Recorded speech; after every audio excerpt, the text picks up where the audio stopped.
পৃথিবীর সবচেয়ে বড় বড় ব্র্যান্ডগুলোর মালিক কারা বলেন তো? পৃথিবীর সবচেয়ে বড় বড় ব্র্যান্ডগুলোর মালিক কারা? সব মুসলমান। আপনি যদি লিভার ব্রাদার্সের কথা বলেন তাহলে কি? আপনি যদি অ্যাপলসের কথা বলেন, এমনকি অ্যামাজন, এটা তো একটা মার্কেটিং প্লেস, অথবা আলিবাবা, এগুলো সব মুসলমানরা তৈরি করছে, মানে অমুসলমানরা। সব কিছু, সকল ব্র্যান্ডের মালিক তারা। তাহলে আমরা কি করলাম? আমরা কেবল খাই, ঘুমাই আর টয়লেটে যাই, এর বাইরে কোনো কাজ নাই। এখন তো টয়লেটে যাওয়ার জন্য, আগে তো অন্তত আপনি টয়লেটে যাওয়ার জন্য বাসার বাইরে যাওয়া লাগতো, এখন তো বাসার বাইরে না, একেবারে বিছানার সাথে টয়লেট। কয়েকদিন পরে এমন টয়লেট বের হবে যে আপনি যেখানে শুইতেছেন ওইখানে টয়লেটের ব্যবস্থা হয়ে যাবে, বাইরে আর আপনার যাওয়ার দরকার নাই। কি প্যাথেটিক জীবন ব্যবস্থা! মুসলমানদের তো এটা করার কথা ছিল না।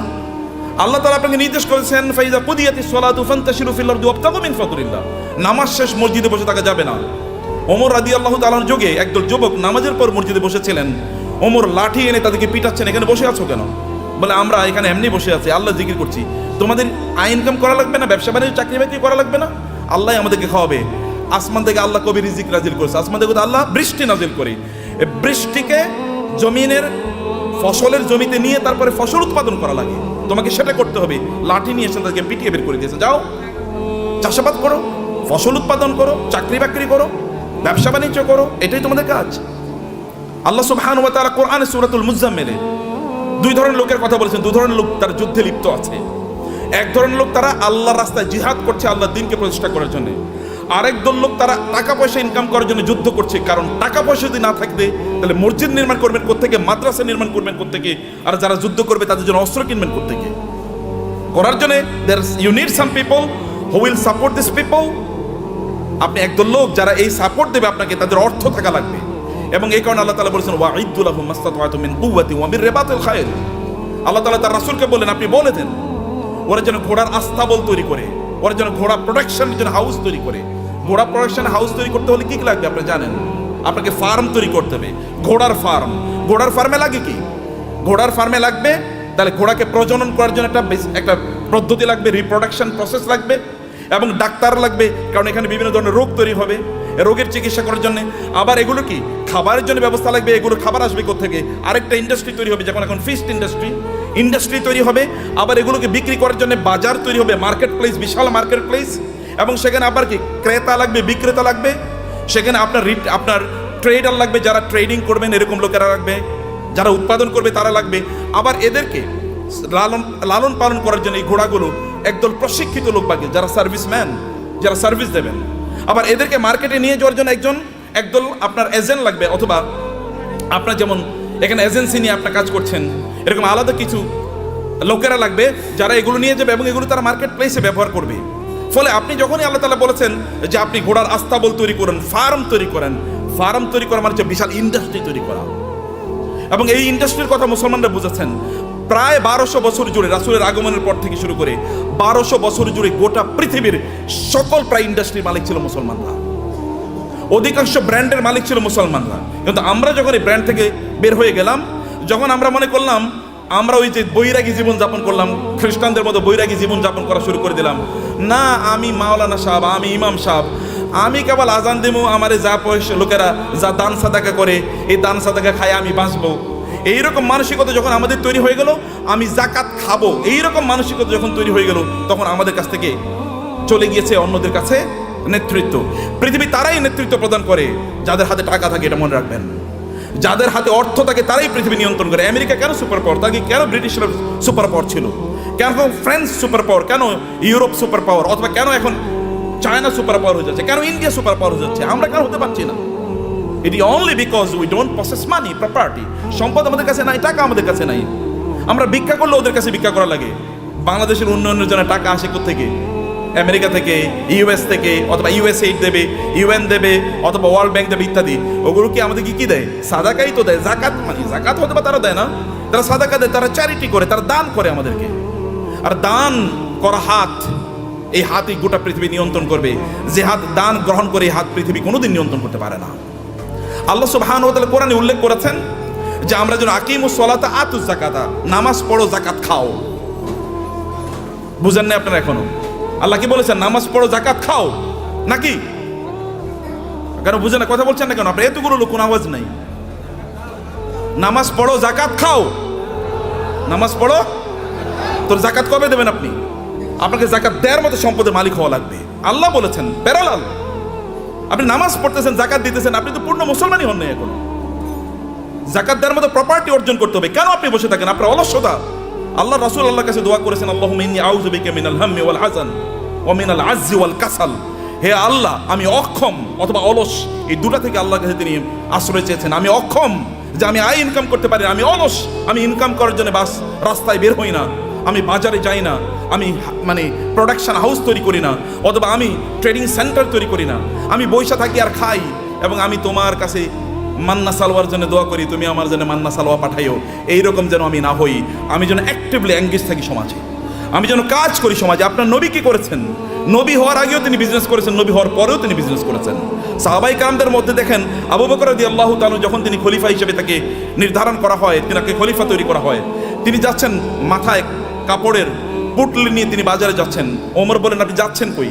বলে, বাজারে যাচ্ছে, আমার সংসার চলা লাগবে না? তিনি খলিফা।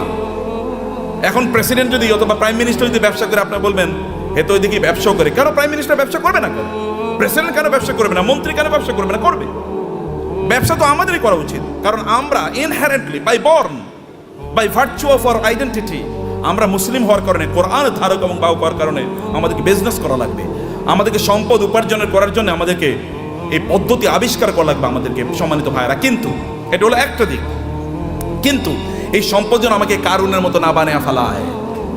সম্পদ যেন কি না করে কারণে যদি, তাহলে এক নাম্বার কথা হচ্ছে আপনি নামাজও পড়বেন না, জাকাতও দেবেন। এখন থেকে আপনাকে সিদ্ধান্ত নিতে হবে যে এই রমাদান থেকে আপনি জাকাত দিতে পারবেন, এরকম চেষ্টা আপনি শুরু করবেন ইনশাআল্লাহ। নাকি বলেন ভাই? আপনার এলাকায় আপনি সবচেয়ে বড় ধনী হন, সমস্যা কি? সম্পদ উপার্জন করা হারাম নাকি? সম্পদ উপার্জন করা হারাম? নো, সম্পদ উপার্জন করা তো ফরজ। ইনকাম করা ফরজ, ইনকাম করা ফরজ। ইসলাম প্রচারে সবচেয়ে বেশি অবদান কার ছিল? আবু বকর। আবু বকরের চেয়ে মক্কায় ধনী কে ছিল? ইসলাম প্রচারের ক্ষেত্রে সবচেয়ে বেশি অবদান ছিল খাদিজাতুল কুবরা রাদিয়াল্লাহু তাআলা আনহার। খাদিজাতুল কুবরার চেয়ে মক্কায় ধনী নারী কে ছিল? ইসলাম প্রচারের ক্ষেত্রে, ইসলাম প্রতিষ্ঠার ক্ষেত্রে ওসমান ইবনে আফফান রাদিয়াল্লাহু তাআলা সবচেয়ে বেশি অবদান ছিল। এখনো আরবে, সৌদি আরবে, এখনো মদিনাতে ওসমান ইবনে আফফানের নামে এখনো ওইরকম বাগান আছে, যে বাগান থেকে এখনো যে উৎপাদন, এগুলো এখনো দিনের কাজে লাগে, এখনো চ্যারিটি হিসেবে সারা পৃথিবীতে সেগুলো টাকা পৌঁছে যায়। এখনো যে মক্কায় যে ক্লক টাওয়ার আপনারা দেখেন, এটা কিন্তু সাদাকা, এটা কিন্তু ওয়াকফের। এখানকার টাকা যা ইনকাম, এগুলো কিন্তু মানব কল্যাণে। আপনাদের দেশে হয়তো বা এখানকার কল্যাণে টাকা চলে আসে। তা আপনাকে তো এরকম অর্থবৃত্তের মালিক আপনাকে হওয়া দরকার। অর্থ ইনকাম করতে হবে, ফরজ। এর কারণে আপনি তখন, কারণ এদের অবস্থা দেখেন, আবু বকরের মতো গোটা পৃথিবীর সকল মুসলমানকে যদি একত্রিত করা হয়, আবু বকরকে যদি একত্রিত করা হয় রাদিয়াল্লাহু তাআলা আনহু, তাইলেও আবু বকরের আমলের দাড়িপাল্লাটা অনেক ভারী হয়ে যাবে।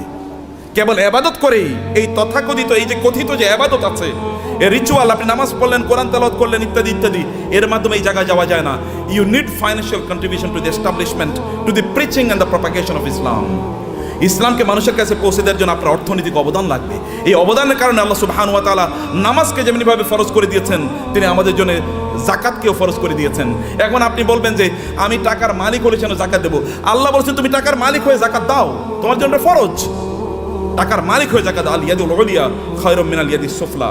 দানের হাত আল্লাহর কাছে প্রিয়। যে ব্যক্তি দান করে তার যে মর্যাদা, যে নেয়ার মধ্যে কি সওয়াব আছে নাকি? যে ঠিক আছে ভাই, আপনি ভিক্ষা করেন রাস্তায়, ভাই আমার একটু দেন না, এরপরে আপনার আমল নামায় কেবল সওয়াব ঢুকতে থাকবে, সওয়াব ঢুকতে থাকবে নাকি? তাহলে সবাই ভিক্ষা, এবং মুসলমানরা প্রায় ভিক্ষার জাতি হয়ে গেছে।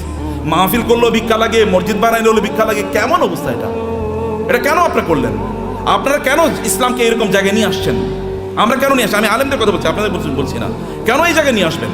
এই জায়গায় আনার কথা ছিল না। You do something in order to earn money. আপনি মর্যাদার সাথে পৃথিবীতে বেঁচে থাকবেন, আপনি দেবেন, এরকম জায়গায় আপনি যাবেন। ওমর রাদিয়াল্লাহু তাআলার যুগে জাকাত নেওয়ার মতো লোক পাওয়া যায় নাই। মুসলমানদের অবস্থা দেখেন, মরুভূমিতে আফ্রিকাতে লোকজন আফ্রিকা থেকে জাকাতের টাকা নিয়ে এসে ওমর কাছে আসে, ওমর রাদিয়াল্লাহু তাআলার কাছে আসে। ওমর বলে এগুলো কি? বলে জাকাতের টাকা। এখানে নিয়ে আসছে কেন? মদিনায় তো জাকাত নেওয়ার মতো কোনো লোক নাই, মক্কায় জাকাত নেওয়ার মতো কোনো লোক নাই। আমাদের আফ্রিকাতেও তো জাকাত নেওয়ার মতো কোনো লোক নাই। কর্ম কি? আফ্রিকাতে জাকাত নেওয়ার মতো কোনো লোক নাই যখন মুসলমানদের শাসন চলেছে। এখন আমরা সব জায়গায় ভিক্ষা। আফ্রিকা মানে হচ্ছে ভিক্ষুকের জাতি, অথবা আন্ডার ডেভেলপ, লিস্ট ডেভেলপড, অথবা সবচেয়ে অনুন্নত দেশ। বাংলাদেশ মানে হচ্ছে ফকিরের দেশ, আমরা এরকম মনে করে থাকি। আপনাদেরকে দায়িত্ব নিতে হবে এই বাংলাদেশের মুসলমানদেরকে, অথবা এই সমগ্র জাতিকে অবশ্যই দারিদ্র থেকে অথবা এই ভিক্ষাবৃত্তি থেকে জাতিকে উদ্ধার করতেই হবে আমাদেরকে। এবং এই জন্য ব্র্যান্ড ডেভেলপ করেন, ডু সামথিং। এটাও আবাদত, বিজনেসের চেয়ে বড় আবাদত নাই। বিজনেসের লোকেরা জান্নাতে নবী রাসূলদের সাথে থাকবে, আল্লাহ রাসূল বলেছেন। যারা বিজনেস করে, সৎ বিজনেস করে, তারা নবী রাসূলদের সাথে থাকবে জান্নাতে। অন্যরা কিন্তু এরকম থাকতে পারবে না। আমার মতো এরকম খালি দাওয়াত দিয়ে গেলাম আর আপনার কাছে আসলাম, আশা করছি কিছু টাকা দিলে এরপরে আমার সংসারটা চলবে, আছে কিনা এরকম? আপনার প্রফেশন কি, ব্যবসা কি, আপনার চাকরি কি? কয়লা আমি ওয়াইজ হলো আমার চাকরি। ওয়াইজ কোনো চাকরি নাকি? ওয়াজ কি কোনো চাকরি? কিন্তু আমাদের দেশে এটা চাকরি হয়ে গেছে। আপনার চাকরি কি? আমি ইমামতি হলো আমার চাকরি? নো, ইমামতি চাকরি না। আমার এরকম হওয়া দরকার ছিল, আমার সাইড বিজনেস আছে, বাকি কাজগুলো আমি এভাবে করি। প্রিয় ভাইরা, বলছিলাম 10 মিনিট, মনে 10 মিনিট হয়ে গেছে। আচ্ছা, লাস্ট 2-3 মিনিট আপনাদেরকে শেষ করে দিই। তার মধ্যে ইয়ার না ভাই আছেন, যে শেখরা আছেন, ওনার কথা বলবেন। আপনারা তো প্রচন্ড রাগান্বিত ভিতরে, তাই না? রাগ করছেন তো কথা শুনে? আচ্ছা, পেছন থেকে কানো আওয়াজই শুনি না, ঘটনা কি? এই পিছনে একটু ক্যামেরাটা ধরেন তো দেখি সবাই আছে কিনা, জীবিত জীবিত আছেন নাকি? মাশাআল্লাহ মাশাআল্লাহ মাশাআল্লাহ। একটু হাতটা নাড়ান তো দেখি, হাতের ব্যায়াম হোক। গুড, ঠিক আছে, নামান, হাত নামান। ভাইরা আমার, সম্পদের মালিক হওয়ার জন্য আমি আপনাকে অনুপ্রাণিত করছি। আপনার সম্পদের মালিক হন, কিন্তু সম্পদের মালিক কারুনের মতো হওয়ার জন্য করবেন না। আল্লাহ সুবহানাহু ওয়া তাআলা সূরাতুল কাসাসে কারুনের ঘটনা বলেছেন। যদি সময় পান তাহলে আজকে বাসায় গিয়ে সূরাতুল কাসাসে এই কারুনের আয়াতগুলো, যেখানে আল্লাহ তাআলা বলেছেন ইন্না কারুনা, আয়াত নাম্বার হচ্ছে 40 থেকে শুরু করে 76 থেকে শুরু করে কারুনের ঘটনা পড়বেন। সূরাতুল কাসাস।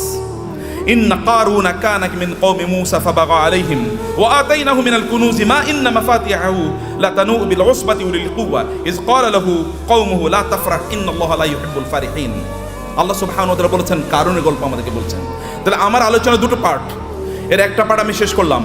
আপনাদেরকে সম্পদের মালিক হতে হবে, প্রচুর পরিমাণ সম্পদের মালিক হতে হবে, যেন মানুষ যেন না বলে মুসলমানরা ভিক্ষুকের জাতি। আপনি যেন দিতে পারেন, অন্যরা যেন আপনাদেরকে দেখে বলে যে না, এ তো মুসলমান, এর মতো হতে হবে, আপনি তার মতো হতে। এখন আমরা এক্সাম্পল দিতে গিয়ে, এখন আমরা ধরেন তৌহিদ ভাই ছাড়া আর কাউকে এক্সাম্পল দেওয়ার মতো লোক পাচ্ছি না। মানে যারা দ্বীন প্র্যাকটিস করে, আবার অনেক সম্পদের তারা প্রবাহ তৈরি করেছে সমাজে, নিজেই কেবল সম্পদের মালিক হয় না, সম্পদের মালিক বানানোর রাস্তা তৈরি করে দিয়েছে। এরকম লোক আমার সামনে খুব বেশি নাই। আমি বলতে গেলে বিল গেটসের কথা বলে, ওয়ারেন বাফেটের কথা বলতে হয়, এলন মাস্কের কথা বলা লাগে। তো মুসলমানদের এলন মাস্ক কই? মুসলমানদের যদি আপনি দেখেন, বিভিন্ন আরবের যে সকল শেখরা আছে, ওই যে আরবের রাজা বাদশারা, কেবল ওদের নাম শুনলেই শোনা যায় ওই দেশে তার বিশাল একটা কি আছে, একটা রেস্ট হাউস আছে, ওইখানে ওই সমুদ্রের তীরে তার বিশাল একটা বাংলো আছে, হাবিজাবি ইত্যাদি ছাড়া আর কিছুই আলোচনা শুনি না। আর যখন আপনি এলন মাস্কের কথা শোনেন, তখন আপনি শোনেন যে ওই যে ইয়ের দেশে, চাঁদের দেশে এখন জায়গা বেচতেছে, জায়গা বিক্রি করতেছে, ওইখানে কি করে। অথবা বাংলাদেশে তার স্টারলিংক আসবে, গ্রাম অঞ্চলে সুপার স্পিডে আপনি ইন্টারনেট পাবেন। অথবা টেসলার মাধ্যমে এমন গাড়ি তৈরি করছে, ওখানে কোনো কি লাগবে না, ড্রাইভার লাগবে না। এরকম একটা কথা বলেন তো আপনি মুসলমানদের, এটা কেমন জাতি? 300 কোটি মুসলমান বলা হয়, অথবা কমপক্ষে তো 200 কোটি। গোটা পৃথিবীতে মানুষ 800 কোটি, এর মধ্যে প্রায় 250 কোটি মুসলমান। 250 কোটি মুসলমান একটা টেসলার মতো জিনিস তৈরি করতে পারলো না, একটা আইফোনের মতো প্রোডাক্ট তার নাই। অথবা তার একটা কি, এই যে আমরা ইয়ের গাড়ি কি বলে, কিসের গাড়ি, এই যে মানে আমরা আমাদের বাংলাদেশে এটা কি যে কি গাড়ি জানো, এটা আপনার মানে এক্স করোলা, মানে করোলা টাইপের একটা গাড়িও তো বানাইতে পারেন আপনি। বলেন তো একটা ব্র্যান্ডের নাম বলেন তো মুসলমানদের গাড়ির, একটা হুন্ডার নাম বলেন তো, একটা সাইকেলের নামই বলেন। আরে সাইকেলের নাম তো বহুত পরের কথা। এই যে সাইকেলের যে শিখ ব্যবহার, ওগুলো কি বলে? হ্যাঁ, শিখ বলে না? এরকম বানাইছে মুসলমানরা, দেখেন তো, এটাও তো চায়না থেকে আপনার আনা লাগে। তাহলে কি আমরা কি বানাইছি, করছি কি?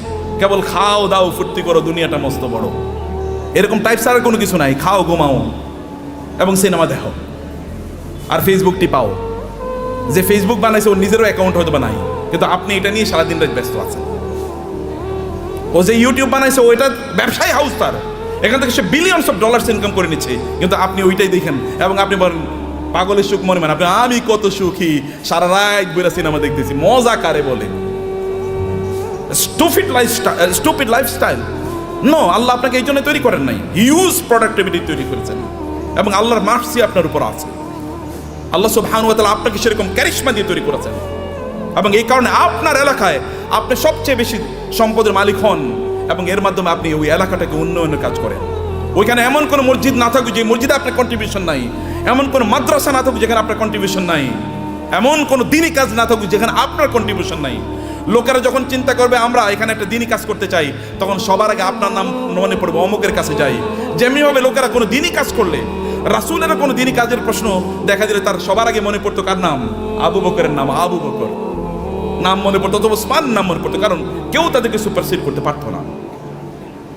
সম্মানিত ভাইয়েরা এবং বোনেরা, সে কারণে পজিটিভলি অ্যাক্টিভলি সময় কাটান। মনে রাখবেন প্রত্যেকটা সেকেন্ডের জন্য আল্লাহকে জবাবদিহি করতে হবে। আল্লাহর কাছে আপনাকে জবাবদিহি করতে হবে প্রত্যেকটা সেকেন্ডের জন্য।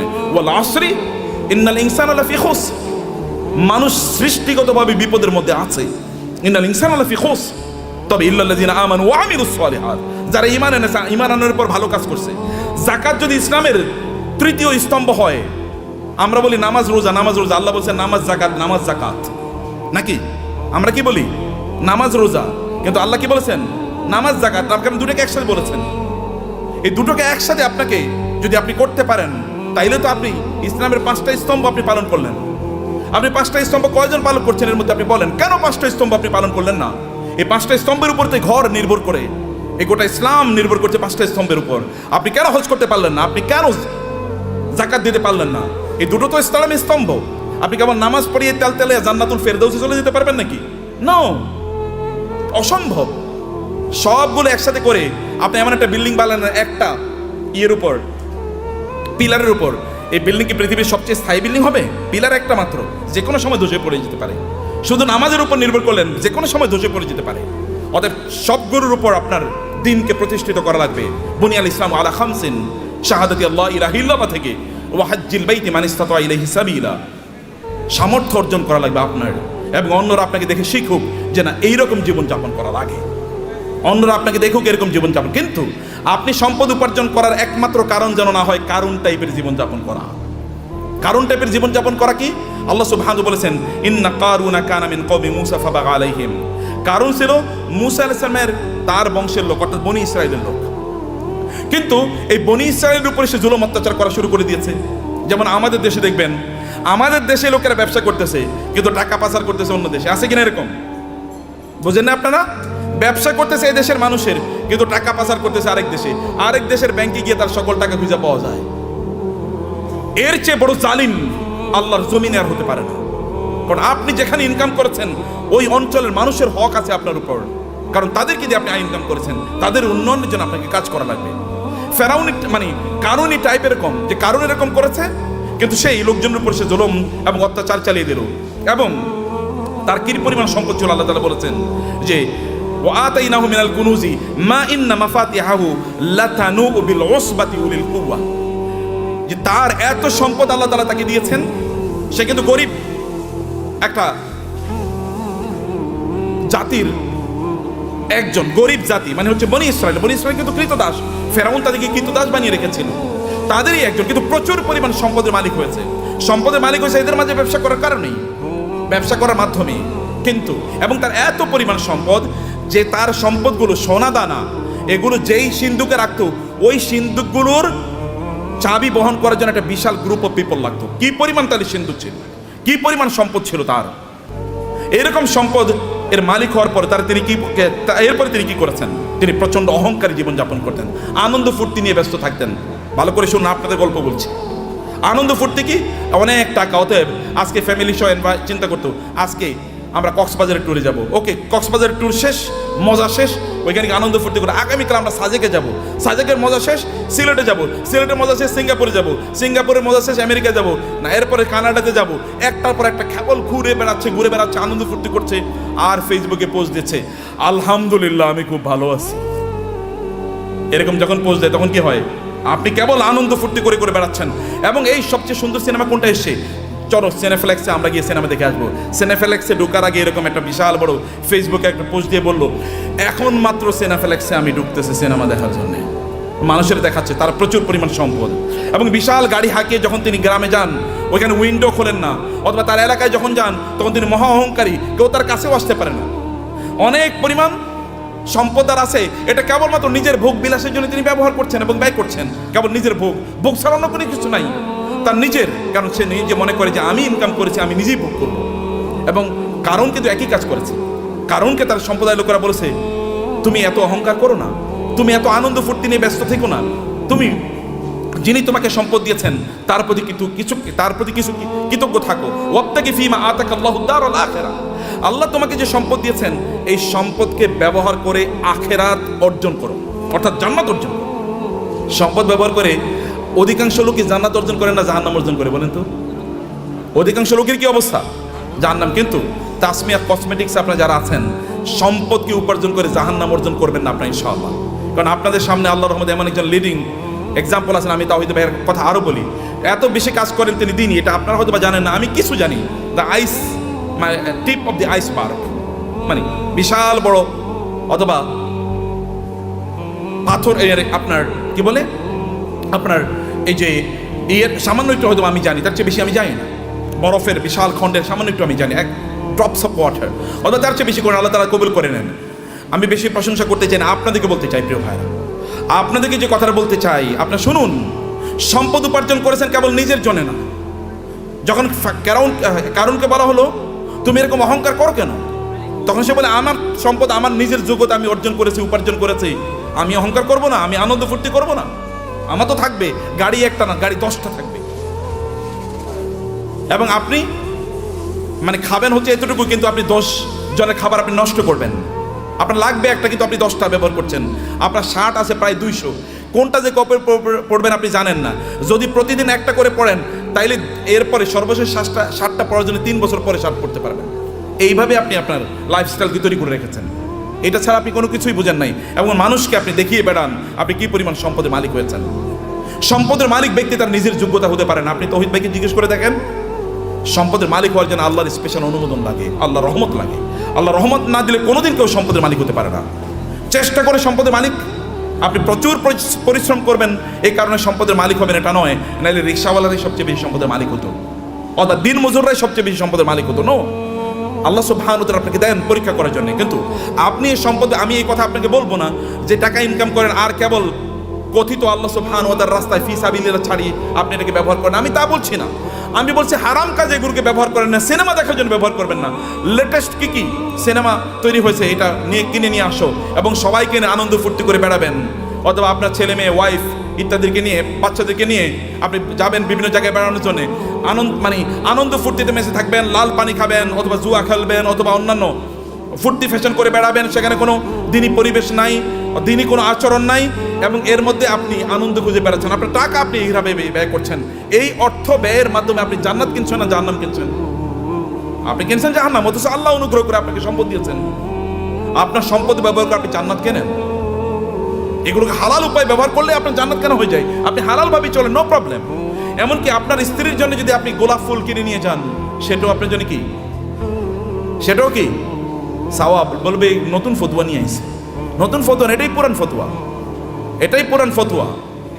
আপনার স্ত্রীর জন্য আপনি টাকা ইনকাম করেছেন, স্ত্রীর জন্য গোলাপ ফুল কিনে নিয়ে যান, তার জন্য নতুন একটা আইটেম কিনে নিয়ে যান এবং তাকে খুশি করেন, কারণ তাইলে আপনার সংসার ঠিক থাকবে, আপনার সন্তানটা ঠিক মতো চলবে। এটাও কি, এটাও দিনদারি, এটাও ইবাদত। অতএব আপনি হালাল পথে আপনার সম্পদগুলো ব্যবহার করেন,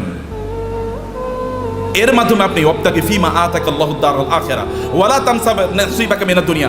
আমি বলি না আপনি সাজেকে যাবেন না, আমি বলি না সিলেটে যাবেন না, আমি বলেছি ওখানে যান এবং আপনার সন্তানকে নিয়ে আপনি সেখানে জামাতের সাথে নামাজ আদায় করুন। লোকেরা দেখুক যে পর্যটনে এসেও তারা কি করছে, জামাতে তারা নামাজ আদায় করছে, মিস করছে না।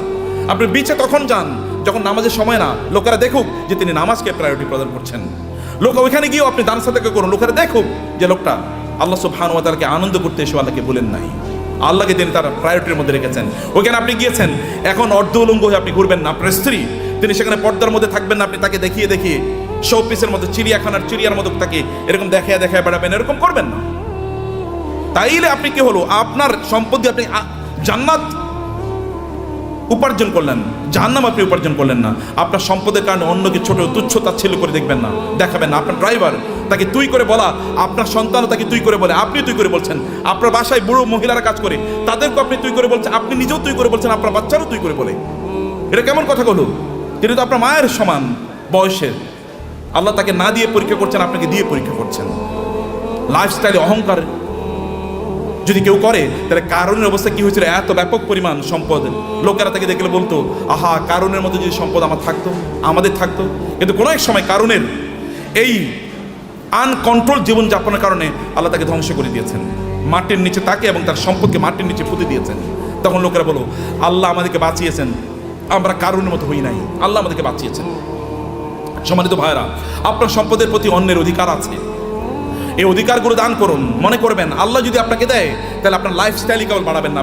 আগে গাড়ি ছিল সাধারণ গাড়ি, এখন আপনি মার্সিডিজ ব্যান কিনলেন, মার্সিডিজ ব্যানজে এখন চলেন, এখন BMW কিনবেন। BMW এখন এগুলো সেকেলে, এগুলো এখন ছোট লোকেরা ব্যবহার করে। এখন আপনার একটা প্রাইভেট জেট লাগবে, এখন আপনার প্রাইভেট জেটেও চলে না, এখন আপনার কি লাগবে? এখন আর আপনি বাংলাদেশ থাকেন, এখন আপনি ধরেন কোথাও আপনি এই দেশে এরকম ছোট দেশে মানুষ থাকে নাকি? এখন আপনি অন্য দেশে চলে গেছেন, এখানে আপনি আসেনও না, এখানকার মানুষের প্রতি আপনার কোনো দায়ও নাই, দায়িত্ব নেই। এখানকার টাকা পয়সা লুট করে, ব্যাংকের টাকা লুট করে এবার আপনি অন্য দেশে গিয়ে পালিয়ে চলে গেছেন। এরকম যেন কোনো অবস্থা না হয়। আপনাকে নিশ্চয়ই আপনাকে এই দেশের মানুষের প্রতি আপনার যে দায় আছে, এই দায়িত্ব আপনাকে পালন করতে হবে। আমি এই বলার কথা বলি আপনাদেরকে শেষ করছি প্রিয় ভাইরা। তাহলে এক নম্বর যে সম্পদের মালিক হন এবং হালালভাবে পবিত্রভাবে সম্পদের মালিক হন। মালিক অর্জনের চেষ্টা করুন, দিনরাত যা কাজ করবেন। আপনি যদি সম্পদের মালিক অর্জনে দৌড়ান, এই দৌড়টাকে আল্লাহ সুবহানাহু ওয়া তাআলা ইবাদত হিসেবে আপনার আমলনামায় লিখে দেবে। এবং দুই নম্বর বিষয় হচ্ছে যা আয় ইনকাম করছেন এগুলো কেবল আপনি নিজের জন্য করছেন এরকম না, মানুষের সাথে ভাগাভাগি করেন। অন্যের অধিকার আছে, পাড়া প্রতিবেশীর অধিকার আছে, আত্মীয় স্বজনের অধিকার আছে। আপনার আত্মীয়রা তারা খারাপ অবস্থায় আছে আর আপনি পশ লাইফ লিড করেন, আপনি মুসলমান না? আপনার এতটুকু সামান্য আত্মমর্যাদা নাই, আপনার মানবিকতা নাই, মানবিক মূল্যবোধ নাই।